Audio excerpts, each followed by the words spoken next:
O A grupės turnyro lentelė atrodo taip. Rungtynės rinkdavo beveik po 13 taškų. Tiesa, legionieriai pirmavo kitose statistikos kategorijose. Pagal atkovotus kamuolius nepralenkiamas buvo Šonas Kingas. 8 nusiimti kamuoliai per kiekvieną mačą vidutiniškai, o pagal perdavimus pirmavo kitos Šonas Maki. 1,8 m ataka, Artūras Jomantas ieško Bielicos, Bielica uždengtas, už tai laisvas Khalidas Eleminas meta iš toli ir pataiko. Vilniaus komandos įžaidėjas, taiklus jo tritaškis, pradės komandos krepšį, dabar jiems nepavyksta pataikyti, tačiau taip pat nepavyksta ir Khalidui Eleminui, tačiau Lietuvos Ryto komandoje yra tas žaidėjas, kurio nusiteikimu netenka bejoti, tai jaunasis Jonas Valančiūnas, dabar atkovojęs kamuolį ir komanda lenkia priešininkus 3-1. Na dabar galimybė pelnyti galbūt lengvus taškus, tą ir padaro Khalidas Eleminas, atiduodamas kamuolį Milko Bielicai. Milko Bielica, palei galinę liniją, du klaidinantys judesiai ir puikus perdavimas Jonui Valančiūnui, kuris kol kas yra pavojingiausias pusantros minutės, Artūras Jomantas. Ir dar vienas gražus perdavimas. Na, ką gali padaryti Jonas Valančiūnas, kai yra žmogus galintis perduoti kamuolį jam po krepšiu tada, kai vargu ar galėjo patikti komandos aistruoliams ir komandos treneriams.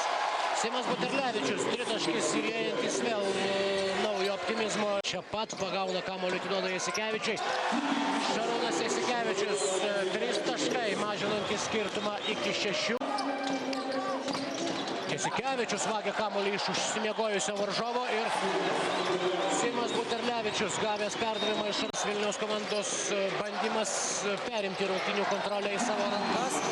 3 taškus pelno, lygina rezultatą Khalidas Eleminas, 36. Bielica, Eleminas laisvas iš 3 taškų zonos, taiklus metimas. Khalidas Eleminas, 13 taškas, šiandien jis taip pat pataikė, beveik dingo. Minimali persvara dabar, baigiantis antrajam kėliniui, Šarūnas Jasikevičius didina ją iki 3, pataikydamas 2 taškį, 43-40. Prasidedant didžiai pertraukai. Jasikevičius. Steponas Babrauskas, taiklus metimas iš 3 taškų zonos, užbaigiantis šį kėlinį ir suteikiantis nors ir trapę, tačiau bet kurio visus 2 kėlinius kaip ir nežaidė, tiesiog naudojasi tuo, jog leido jiems žaisti ir leido rinkti lengvus taškus Vilniaus Lietuvos Ryto krepšininkai.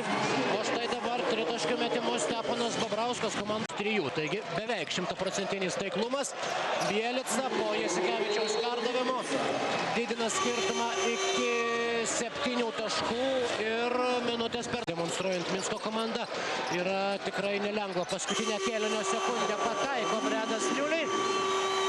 Ir štai šis metimas, jeigu neklystų, sukūrė rekordinę persvarą Vilniaus komandai šios dienos rungtynėse, taigi buvo sėkmingiau sužaista kėlinio pabaiga. Bredas Niuliai, dar vienas reilas, krenta ant grindų Niuliai, tačiau sudraskęs varžovų gynybą pelno 2 taškus, tuo klaidinančiais judesiais parklupdo savo tiesioginį priešininką, numeta kamuolį Bredui Niuliui, kuris pataiko labai svarbų metimą.